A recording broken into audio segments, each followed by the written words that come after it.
Hi, Kelly Springer. Hello, Ellen Brown. I'm so excited. I am too. We get to start the week off with this too. Right, just pure happiness. Just your happiness. PCOS. PCOS.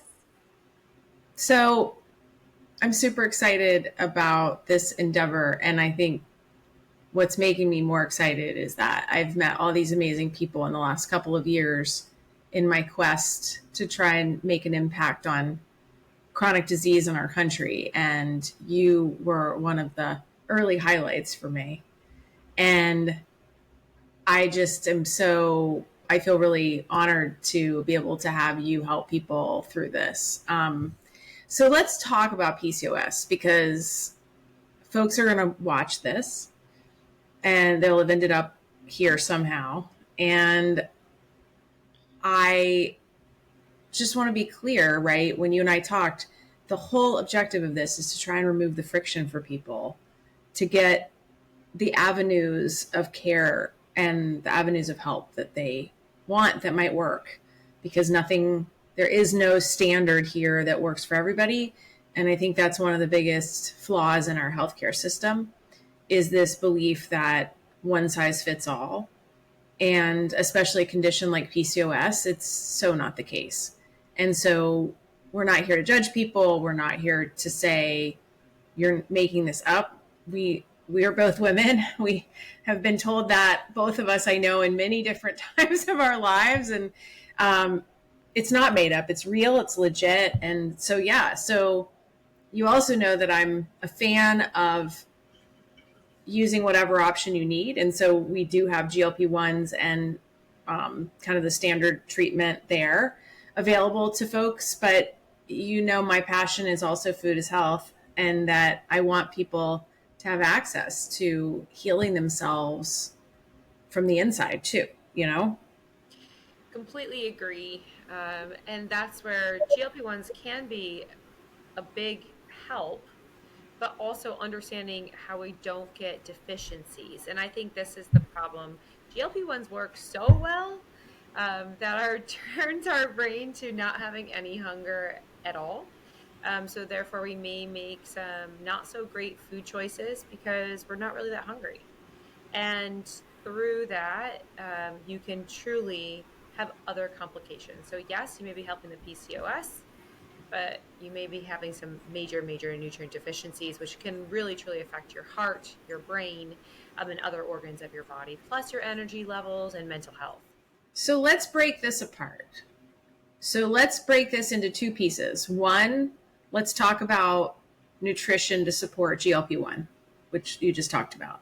Mm-hmm. And then, and maybe we start with the second one first, which is knowing the PCOS is, I don't know, the way I look at it is it's one of those like malfunctions. It's like the system malfunctions, right? Your body's like, something's not right here. And so we're just going to throw hormones into a tailspin, and metabolically you're going to be not in a good space. And then you're going to have to figure it out. And I think a lot of people have never had the the information given to them that food is actually really helpful for these things. That food a lot of times is the imbalance that triggers your metabolic system to go haywire, that triggers your hormones to go Right. haywire. And so I think when we look at PCOS as a metabolic and hormonal reaction, call it a quote unquote condition, Mm. as a nutritionist, what are your thoughts on that? We've been studying this for a long time, and I started seeing PCOS patients come in because they couldn't get pregnant. And they had gone to the fertility doctor, and that doctor had said, you need to be fully on keto. And that would Interesting. enrage me, fully enrage me, because if you understand what the ketogenic diet is as a registered dietitian, the ketogenic diet was designed for epilepsy. So it is designed to reduce the amount of carbohydrates so low that it doesn't fire the brain because the brain works on glucose. And so therefore, this is where that was a medical nutrition therapy for seizures.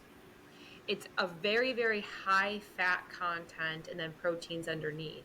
And it is used as a true medical nutrition therapy. And so that's where this one fertility doctor in our town, everyone with PCOS, he's putting people on this and not understanding physiology and how our gut biome works on fiber rich sources, how our bodies need these different types of fiber rich sources to help clean out the body um, from kind of gunk that's inside of there. Fiber helps create our HDL cholesterol, which goes and picks up all that gunk and brings it back and recycles it to the liver. So this is where understanding how to put together foods, but completely cutting out fiber-rich sources and plant-based foods, you're also losing major micronutrients. You're losing your ability to fight free radicals in the way of antioxidants, and you can go into massive oxidative stress. So that's not where we want to go. That's the opposite of what we want to do. And so there's this coupling and working with the patient to say, okay, how do we get you to where you need to be? But we wrote the book with GLP-1s and the latest, greatest research on how to make sure you're maintaining protein and fiber and omega-3s. There's a lot of combination here to reduce inflammation and also get you healthy.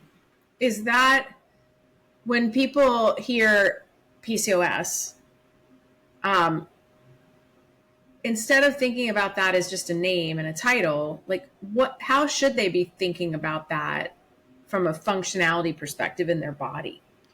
So this is where insulin resistance is a part of PCOS. And so understanding that we do need to look at carbohydrates. We do need to look at those simple sugars. We really do.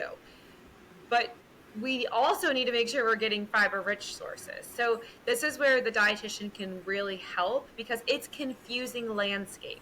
The way that I kind of put it together is a great analogy. It's from Dr. Margaret Ross at Syracuse University. I love her. She's a physiologist.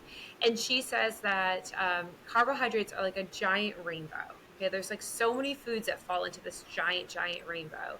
And on one side of the rainbow, you have pot of gold. These are those fiber-rich foods, those foods that are full of color and vibrant, the reds, the greens, the blues, the plants. Those are all of our pot of gold foods. But on the other side of the rainbow, you have angry leprechauns with knives in his hands going through and causing major, major inflammation and causing that insulin resistance, causing the weight gain. That's the problem over there. So you have carbohydrates, but one side is pot of gold and the other side is the angry leprechauns with knives. So we bring in these analogies, right? We bring in these analogies to make sense so that people understand. So the pantry is actually right behind me. So we'll go in and show a pantry food to say, okay, look, this food has carbohydrates, but it doesn't have fiber. You're over on angry leprechaun territory. Or we can look and say, look, it has 5 grams of fiber and it's still a carbohydrate. You're going over onto the pot of gold side. So that's where understanding, it's not just like that one fertility doctor, cut out all carbs. Absolutely not. So much research has gone into the gut biome and understanding how those fiber-rich sources go to feed our gut biome. They are also responsible for our metabolism. They're responsible for helping to make some B vitamins, some K vitamins. There's a lot that happens there. So if you're starving out that gut biome, you lose your ability to make those vitamins, but also to make serotonin, which are very, very important hormones. Awesome. So now let's switch over to GLP-1s. Okay. So let's say I'm going to go on GLP-1 and metformin for my PCOS. What are your thoughts on that from a nutrition perspective? Again, it needs to be coupled with a dietitian. So back in the day, we're going back a long time ago, I was a bariatric dietitian. So I started off at 21 years old, and I was seeing people that I saw them the day before they went into surgery. Man, so this is, you have totally lived the waves. Yeah. Yeah. You rode the bariatric surgery wave. And now here we are with GLP-1s. This is awesome. Totally. And I feel like it's exactly the same way as it was then. So I worked with this surgeon named Dr. O, and he basically would just do surgery on anybody. It just didn't matter. He's like, I'm just helping, get people skinnier. Like that was his mentality. So I would see them the day before the surgery and have a 4-page list of all the things they could no longer do the next day, right? And it was so unsuccessful. People got massive deficiencies. They had total complications. Then I came back at 28 and we were a center of care where there was dietitian at the intro meeting. There was dietitians throughout their entire length. There was support groups, all of this integration of nutrition education. And we found such high success rate with people taking multivitamins, understanding why they need to take those multivitamins, understanding why they need to get those protein foods. And so I see GLP-1s as like it was the Wild West, everyone just taking them without any restrictions or any nutrition education. And we're seeing the same thing. People are like losing clumps of hair.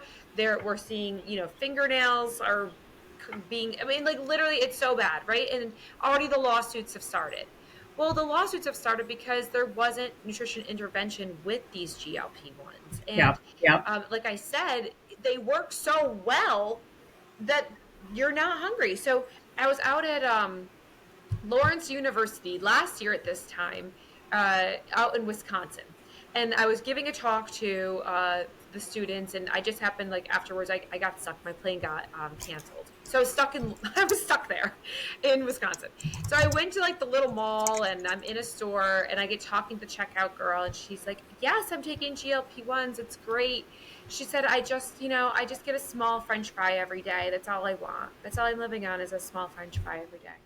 Oh my gosh. God. But this is what we were seeing, and that's what we were seeing in bariatrics too. We saw it with the lap band and with gastric bypass, that like it works so well that you don't really have the need to eat. So if you're going to eat, the small French fry is sustaining, versus having like a salad and some chicken and things that your body actually needs.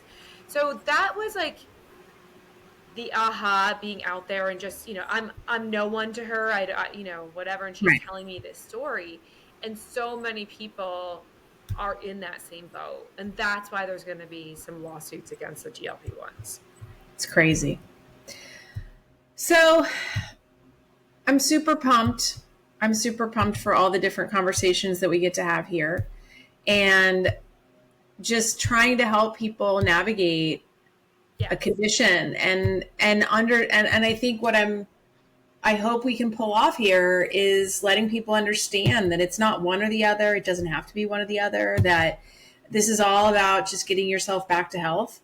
Right. And that involves all of it. It maybe, you want to just start with the pharmaceutical component of things, but your body needs support, and learning how to provide it with nutrition and care for it is really imperative in all of this. And I guess maybe that's, on a personal level, that's what I hope, is that people will learn more about how to nurture their bodies from the inside. Yeah. And, it's one of those things that it's just not taught. And No. And that's the thing. So I always give this analogy, just like my leprechauns. I give the analogy of the fact that I drive a car every single day, right? Basically, I drive a car every day, and I'm a very proficient driver. But I never learned how to change a tire. I never learned how to change my oil, like all the things that go into maintenance of that car. And I say to people, you never learned how to eat. Yes, you can eat every day, and we eat every day, and we have multiple meals a day, but no one ever taught you how to do the maintenance, right? And so therefore, if we understand, and it's like, honestly, nutrition is so cool and sciencey, and once you get into it and you learn a little bit, you're like, whoa, I never knew that's why I needed to eat protein. I never knew that it builds up those all those endorphins or this or that in the body, and like how it works. And I never knew fiber did that. I always knew you're supposed to eat fruits and vegetables. I didn't understand why. And so I think once we give the people the why, it's fun. They keep coming back. Yep. Which is we're gonna end this one, and then actually want to record another quick one on the why, because I have an idea that I won't spoil it, but hopefully people will watch the next one that we're going to record. So, all right, here's our first one. Okay. Off to help people with PCOS and hopefully other conditions. All right, yay.